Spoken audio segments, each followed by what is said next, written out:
Quand on s'assoit sur le bord du lit d'une femme qui vous dit à 32 ans: «Vous pensez que je suis foutue», qu'est-ce que vous faites? Vous la faites rentrer où la case là, vous voyez?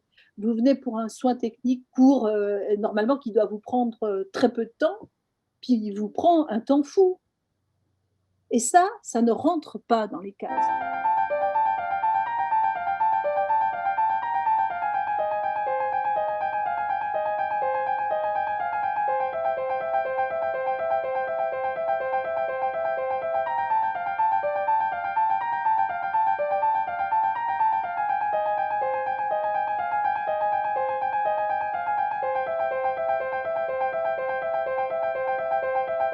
J'ai été infirmière.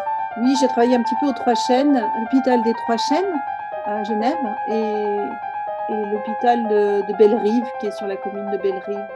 J'ai été dans des services, d'oncologie palliative, de soins palliatifs. Pour moi, infirmière, c'était prendre, soin des gens. Prendre soin du patient, ça passait par, l'écoute énormément. En premier lieu, l'écoute.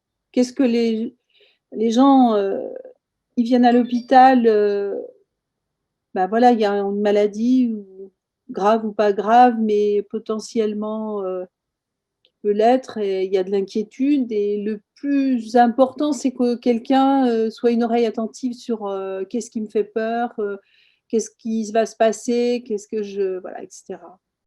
Je pense que le lieu du travail, là où on est, si c'est relativement serein, si c'est, respectueux aussi de nous, respectueux entre nous, heu, tout ça, ça aide à porter, tout ce qu'on nous met ou tout ce qu'on nous confie, quoi. Après, il y a évidemment personnellement, ce qu'on fait pour se sentir bien dans sa vie personnelle à côté. Mais, moi, je suis arrivée, je pense à peu près, pas toujours quand même, à assez bien séparer, ma vie privée et ma vie professionnelle et à pas trop emmener toutes les douleurs du monde ou les souffrances, dans ma vie. Mais c'est pas toujours vrai, hein. J'ai des gens qui sont restés dans ma tête, longtemps. Heu, voilà, ça nous habite quand même et c'est là où si au travail sur place, on a quand même, les moyens de pouvoir, sans dire raconter parce que quelque part c'est des choses confiées il y a des choses qu'on ne raconte à personne. Mais même sans vraiment donner le contenu, si on peut en parler, heu, si les gens sont bienveillants entre eux, en fait, c'est ça, les soignants entre eux, la hiérarchie avec nous, notre cadre de santé en premier, vous voyez, tout ça, vraiment, c'est ça qui fait qu'on peut porter cette, souffrance quelque part des gens. Je l'ai trouvé, parfois, mais c'était de plus en plus difficile quand même, moi, j'ai vu une évolution du travail, qui était plutôt pas très favorable pour le personnel, on va dire, en 20 ans. On était moins nombreux pour, tout autant de travail, donc forcément, bah, vous avez moins de temps. Moi, je sais quand, il y a eu un plan, quand ça a été le plan Victoria qui a été mis en place, j'étais dans une unité qui s'appelait oncologie, gériatrique palliative, où on faisait du bon boulot et où les choses se passaient assez bien. Ça peut jamais être merveilleux, hein, faut pas rêver, mais ça se passait pas si mal et puis, la restructuration a fait que ça a été éclaté, que ça n'a plus été, ça ne s'est plus appelé comme ça. C'est devenu, une unité, des gens qui étaient en soins continus quoi, de personnes âgées, mais pas on n'était plus dans spécialement ça avait plus l'appellation d'oncologie palliative. Mais comme l'unité avait quand même des compétences là-dessus, un savoir-faire, le fait est qu'en fait, les entrées qui arrivaient étaient des fois des entrées assez plus simples, effectivement, de gériatrie standard, je ne sais pas si on peut dire comme ça, mais il arrivait encore des gens avec des situations lourdes et complexes. Mais entre-temps, du fait qu'on n'était plus officiellement oncologie palliative, eh ben, il y avait eu, alors je ne me rappelle plus exactement, on a perdu plusieurs postes infirmiers temps plein des postes aides-soignants. Donc, on s'est retrouvé vraiment à menuiser en termes de personnel. Moi, je sais que je venais de faire ma spécialisation en soins palliatifs, donc j'aurais pu demander tout de suite à changer de service, puis j'ai eu l'impression que j'allais quitter le navire quand il coule. J'ai dit non, je vais rester. La cadre infirmier a quitté le service parce que pour elle, ça a été très dur. Elle avait mis en place ce service, elle y avait beaucoup cru, donc elle est partie. Une autre cadre est venue et puis du coup, je suis restée un petit peu plus d'1 an, mais moi j'ai trouvé que c'était terrible, quoi. Les conditions étaient vraiment devenues difficiles. Moi, je pleurais de fatigue tous les jours en rentrant du boulot, hein. Pour vous dire parce que je pense qu'on était toutes, on avait toutes, l'envie de continuer à travailler comme on faisait un peu avant, mais en fait, on ne pouvait plus. Donc, on s'est épuisé. Moi, personnellement, je me suis épuisée et j'ai finalement quitté ce service. Et je suis rentrée dans une unité de soins palliatifs où les unités de soins palliatifs sont considérées soins aigus, donc le staff est différent aussi. Bon, la charge de travail est différente aussi, mais c'est très curieux toutes ces choses-là, hein. Moi, ça m'échappe un petit peu de comment tout est calculé, mais bon, en fin de vie, c'est aussi des unités un petit peu, comment on dit, vitrines, hein. Les soins PAL Genève, il y a eu la première unité de soins palliatifs reconnue par l'OMS dans l'hôpital de Bellerive, justement, qui s'appelait le CESCO. Il y a une deuxième unité de soins PAL qui s'est fondée, moi j'étais dans celle-ci, des années après. Je pense que c'est partout qu'il y aurait besoin d'avoir suffisamment de personnel pour s'occuper correctement des gens, vous voyez. Donc effectivement, dans les soins PAL, moi j'ai retrouvé une certaine qualité de travail et je veux dire que la cadre infirmière nous a beaucoup soutenus dans toutes nos demandes, quand il y avait des absences pour avoir des remplacements, voilà. Donc moi j'ai eu la chance, je suis partie à la retraite juste un petit peu avant elle et j'ai eu la chance de travailler avec une cadre jusqu'au bout, qui s'est pas mal démenée pour qu'on ne souffre pas trop des restrictions après, qui sont arrivées aussi de plus en plus au fil du temps. Les départs à la retraite ne sont pas remplacés tout de suite. Des fois, bah, ils ne sont jamais vraiment remplacés. Donc, du coup, elles savent qu'elles disposent de, je ne sais pas, je dis un peu n'importe quoi, de temps plein. Alors, au coup par coup, quand ça coince sur le planning, bah, elles demandent des intérims qui viennent boucher les trous, vous voyez. Voilà, il y a des choses comme ça, un peu difficiles après à gérer, quoi. Ben, j'ai vraiment vu arriver l'informatique. Au début, on faisait nos transmissions sur des cahiers, sur du papier, quoi. Donc ça, moi, je pense que c'était une bonne chose, hein, c'est pas. Par contre, petit à petit, tout a été très concentré au niveau informatique et tout devait être relayé sur l'ordinateur. Et à la fin, moi, mes dernières années, je passais plus de temps à faire tous ces écrits sur l'ordinateur, à remplir des évaluations, des grilles, des trucs, des choses comme ça, que j'aurais voulu être au pied du lit, quoi. Ça a été une évolution aussi évidente, hein. De plus en plus d'administratifs, de, de, comment dire, quand on est d'évaluation, voilà, tout doit être évalué. Donc, fallait, pour le moindre truc, c'était pas forcément, vous voyez, la clinique. Une infirmière, au bout d'un moment, elle a une petite expertise clinique quand même, vous voyez, sur la douleur, sur des choses comme ça. Tout devait être plutôt, comment dire, avec des échelles. Tout doit être quantifié par échelle, rentrer dans des grilles, voilà, des trucs comme ça. Alors, les échelles, il y en avait quand même au début, qui étaient plutôt sous forme papier, qu'on rentrait dans le classeur, mais il y en avait beaucoup moins. Il s'est mis à en avoir de plus en plus. Moi, mon sentiment, et peut-être je me trompe parce que, vous voyez, vu de la base, vous n'avez pas forcément une vision. Moi, j'ai eu l'impression qu'en 20 ans, les postes de cadres ont augmenté par rapport aux postes de soignants qui, si en tout cas ils n'ont pas baissé, ils n'ont sûrement pas augmenté. Par contre, on avait l'impression qu'il y avait de plus en plus, il y avait la grande cadre et puis une intermédiaire, puis encore des sous-cadres et puis des gens qui viennent vous redonner encore, vous avez l'impression qu'il y a toujours des gens qui sont là à pondre des nouveautés, sur, bah, comment on va s'y prendre pour faire telle chose. Donc maintenant, il faudra faire d'abord l'évaluation de ci, puis après celle-là, avant de décider qu'on fait ça. Vous voyez, c'est un petit peu cette manière de faire, quoi. Il y a des commissions de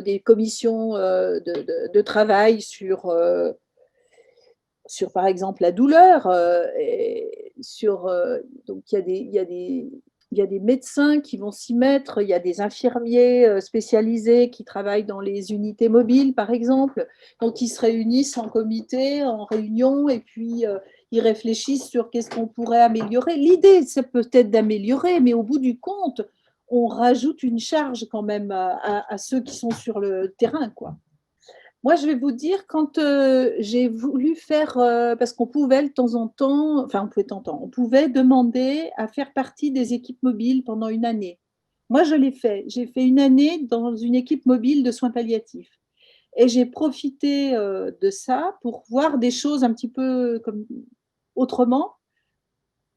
Et l'infirmière qui était fixe dans cette équipe mobile qui me coachait faisait partie justement d'une équipe un petit peu de recherche sur la douleur et m'a emmenée aux réunions qu'ils avaient. C'est pour ça que je le sais que il me semble qu'il y avait, oui, il y avait un médecin, c'était beaucoup des infirmiers cadres, il me semble quand même. Et moi, j'ai essayé de leur dire ça. Mais ils en ont un petit peu tenu compte quand même. Ils disaient c'est intéressant d'avoir quelqu'un qui applique sur le terrain. Ce qui veut bien dire que ceux qui font, c'est pas ceux qui appliquent. Et moi, je disais, mais ça, c'est pas simple. Vous faites ça, vous nous rajoutez ça. Enfin, vous voyez, ce que je vous ai dit, je l'ai quand même expliqué.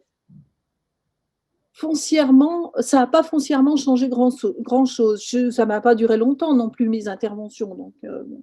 Ça part d'un bon principe, c'est se poser des questions sur les plaies, par exemple. Il y a des réunions sur les plaies, comment on peut améliorer tout ce qui est euh, les douleurs des plaies, les techniques, etc. C'est pas mal, si vous voulez, mais c'est comme, enfin, peut-être parce qu'on ne sait pas faire autrement. On invente à chaque fois tout un mode d'emploi qu'on va rajouter. Et l'infirmière, après, elle a plein de modes d'emploi dans plein de choses qu'il faut que... Ça devient très compliqué, quoi. Ben, j'en ai eu plusieurs fois des jeunes avec qui j'ai discuté, qui pensaient à faire ce métier. Moi, je leur dis qu'il faut vraiment aimer les gens quand même. Si on le fait, surtout quand on est vraiment au pied du lit du patient, il faut vraiment aimer prendre soin. C'est vraiment c'est le mot que je trouve, moi, prendre soin. euh, ça dépasse vous mettre une perfusion. Bien sûr que mettre une perfusion, c'est important, les gens, ils en ont besoin, puis il faut la mettre comme il faut pas faire de faute d'asepsie, il faut la mettre correctement. C'est très important d'être une bonne technicienne, une bonne infirmière. Mais je pense qu'il faut avoir envie de prendre soin de la personne. Donc moi, c'est ce que je dirais à quelqu'un de jeune, c'est ça qu'il faut avoir surtout envie. Et pas avoir peur, savoir qu'on est dans un métier où on va côtoyer bah, évidemment la mort. Euh, c'est marrant parce que j'allais dire la morve, mais c'est vrai, je suis désolée, mais c'est ça, c'est qu'on côtoie tout ce qui sort du corps humain, donc c'est pas terrible quand même souvent. Hein, c'est voilà, c'est le sang, c'est les urines, c'est les défécations, toutes ces choses-là, c'est les crachats, c'est des fois pas facile tout ça. Des fois, quand on faisait des nuits, quand je faisais des nuits, on les faisait en duo avec un aide-soignant, une aide-soignante. Je me souviens des fois en pleine nuit, vous voyez, genre 3-4 heures du matin. Moi, je ne dormais pas du tout. Hein. On faisait des nuits, il y avait de quoi travailler total toute la nuit. Vous ne vous couchiez pas. Hein. Mais vous étiez content des fois quand ça se calmait un peu. Alors des fois, 2-3 sonnettes des gens qui avaient fait sous eux, des choses comme ça, vous voyez, ou que vous veniez pour les tourner, parce que les gens qui sont en fin de vie, vous êtes obligés, vous, de les changer de position pendant la nuit et puis s'ils sont souillés, il faut les changer. Donc de changer des lits en pleine nuit et d'être là penché avec une lumière, vous savez, comme dans les tripotes, vous avez juste la petite lumière qui éclaire la zone qu'il faut changer et puis relever la tête avec les soignants puis dire on fait comme un drôle de boulot. Vous êtes là le nez dans les selles de quelqu'un, vous voyez. Puis en même temps, on en rit, puis après, on a envie de prendre soin de la personne, on a envie surtout qu'elle soit propre et qu'elle dorme la suite de sa nuit. C'est des mots qui me restent. Une jeune femme qui, elle avait quoi, 32 ans, qui avait une petite fille. J'avais fait la nuit, travaillé de nuit, et le matin, j'étais venue faire un soin vers 6 heures du matin. Puis elle m'avait arrêtée en me disant, m'interpellant quoi, 2, 3 mots. Donc je m'assois au pied de son lit, on discute un peu, puis à un moment donné, elle me dit mais est-ce que vous croyez que je vais m'en sortir? Et je savais qu'elle s'en sortirait pas. Il lui restait, d'après les médecins, 8, 10 jours à vivre, peut-être 15, parce que personne n'est capable de dire des choses aussi précises, hein. Et je pouvais pas lui dire ben non, vous n'allez pas vous en sortir. Vous pouvez pas dire ça aux gens. Vous ne pouvez pas non plus dire mais non, ma petite dame, vous allez vous en sortir, tout va aller bien. C'est pire d'ailleurs, je pense encore. Donc, on s'est beaucoup longtemps regardé, et puis je lui ai dit vous, qu'est-ce que vous sentez? Puis elle m'a dit moi, je sais que c'est fichu. Je me rappelle être partie après au travail et que le jour se levait, et je me disais elle bientôt elle le verra plus. C'était magnifique, et je me disais elle le verra plus ça. Et ça m'a fait pleurer quand même pour elle. Alors que je suis capable de pas pleurer devant les gens. Des gens qui sont au bout du rouleau et qui vous disent, par exemple, là qu'on approche Noël, qui vous disent allez, profitez de ces jours de Noël, profitez de la vie, elle est pour vous, vous êtes en. Vous voyez, qui vous disent ça. Et eux, c'est des gens qui sont foutus, hein, qui savent, hein, qui ne sont pas forcément à 90 ans. Hein. Et puis même à 90 ans, les gens, ils se battent encore pour vivre, hein, de toute façon. Ils n'acceptent pas forcément de mourir parce qu'ils sont très âgés. Hein. Mais c'était très, très. C'était très dur, je trouve, de me dire qu'elle était si jeune et qu'elle allait plus perdre ça. Bon, c'est comme ça la vie, hein.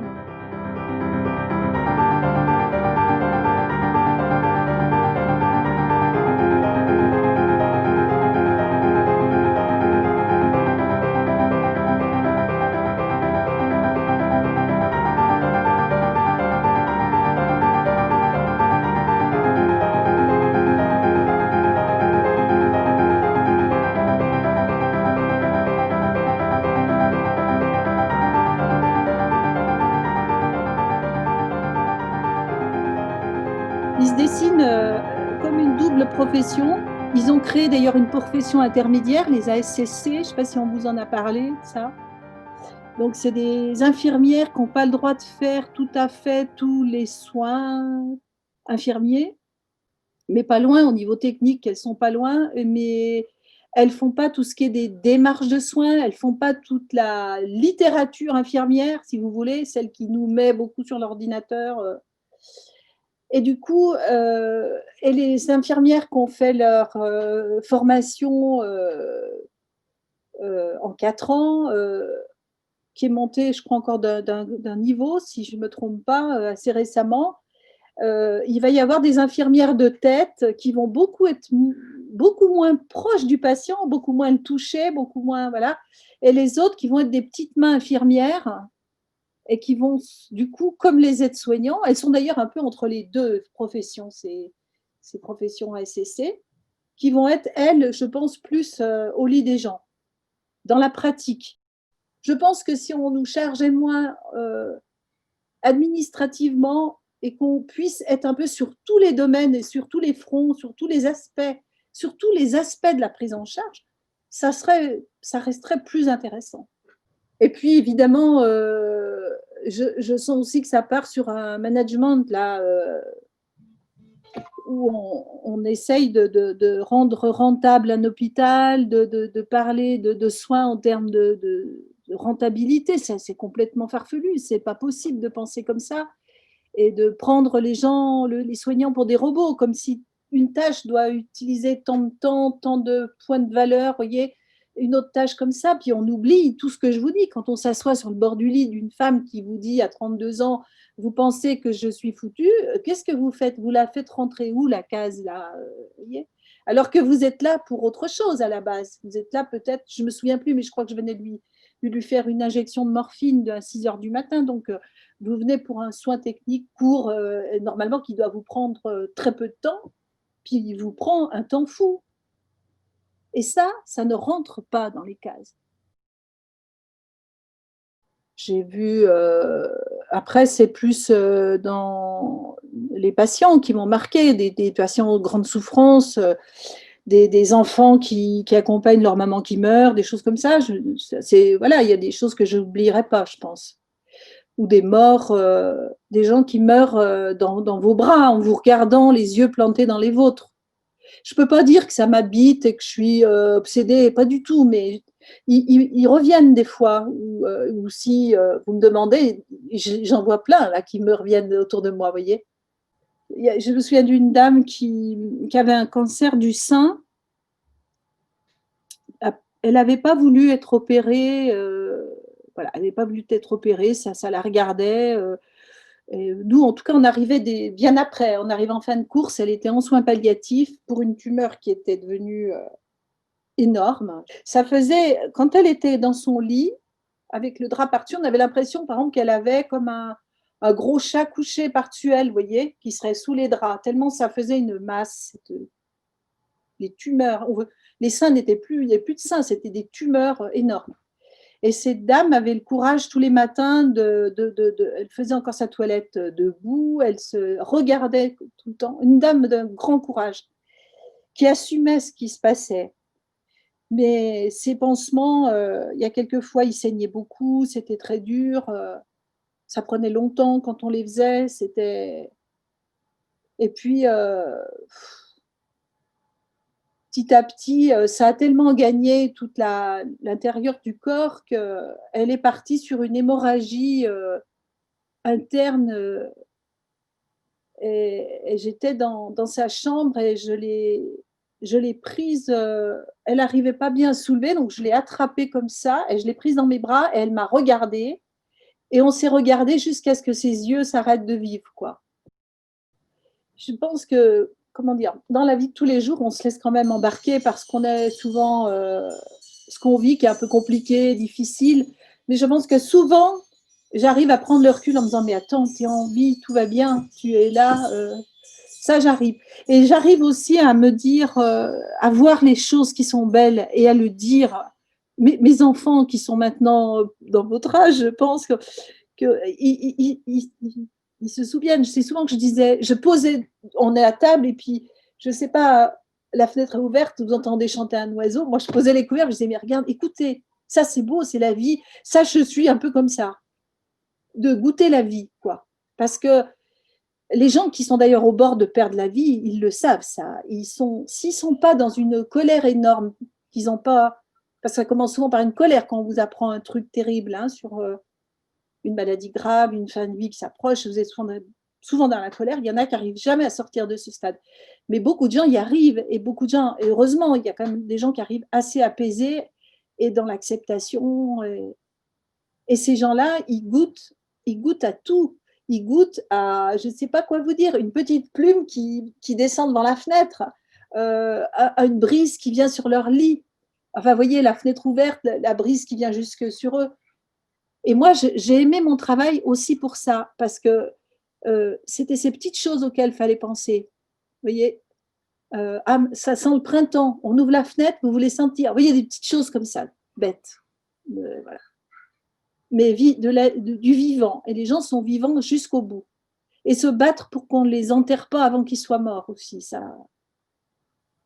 Ouais.